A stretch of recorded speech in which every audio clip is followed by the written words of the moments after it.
سیاست میں کچھ بیانات ایسے آ جاتے ہیں جن کی قیمت کافی عرصے تک چکانی پڑتی ہے۔ اس میں سے آصف علی زرداری صاحب کا وہ بیان تھا کہ میں اینٹ سے اینٹ مار دوں گا یا کیا کر دوں گا، اینٹ سے اینٹ بجا دیں گے۔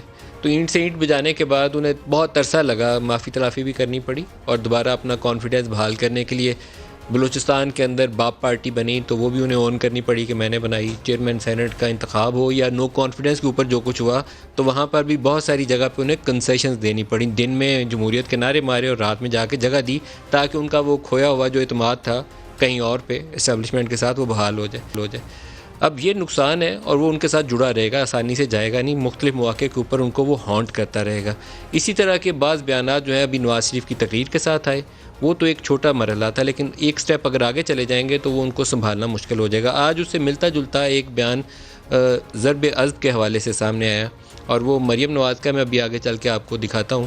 ایک بڑی انٹرسٹنگ سچویشن ہے، اگر اس کی ہم ہسٹری دیکھیں تو 2013 کے انتخابات کے بعد سب سے پہلے نواز شریف صاحب نے ایک پیس کمیٹی بنائی تھی طالبان سے ڈائیلاگ کے لیے، اور پیس کمیٹی بنی ہوئی تھی تو پاکستانی ایف سی کے سولجرز کے اوپر، پاکستانی فوج کے اوپر حملے جاری تھے، اور اسی اثناء میں کراچی ایئرپورٹ کے اوپر بھی اٹیک ہو گیا۔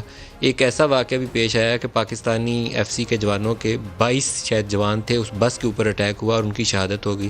پھر پاکستانی جوانوں کے سر کاٹ کے ان کے ساتھ فٹ بال بنا کے کھیلا گیا۔ ایسے ہی موقع کے اوپر جنرل کیانی نے کے قریب آپریشن کیے تھے۔ اس وقت انٹرنیشنل میڈیا چھاپتا تھا کہ یہ 60 میل دور رہ گئے ہیں اسلام آباد سے، یہ والی صورتحال تھی۔ ہی ڈڈ ویری ویل، لیکن نارتھ وزیرستان میں وہ انٹر نہیں تھے ہوئے، اور یہ ایک بڑا ٹف بیٹل کہی جاتی تھی کہ یہاں پر حقانی بیٹھا ہوا ہے، یا ازبکستان اسلامک موومنٹ والے بیٹھے ہوئے ہیں، یا یوئیغرز کے لوگ بیٹھے ہوئے ہیں، اور یہاں پنجابی طالبان بھی ہیں، اور باقی لوگ بھی دنیا جہان کے جتنے وانٹیڈ ہیں ساروں کا گڑھ ہے۔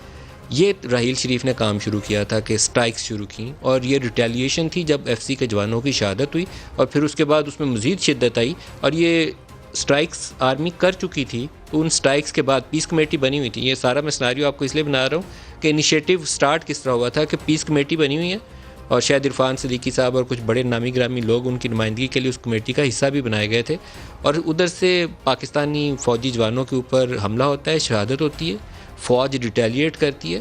تو چودھری نثار کا بیان مجھے یاد آ رہا ہے کہ فوج کے اوپر حملہ ہوگا تو وہ جواب دے گی۔ یہ ہم نے اپنی پوزیشن ایڈجسٹ کی تھی۔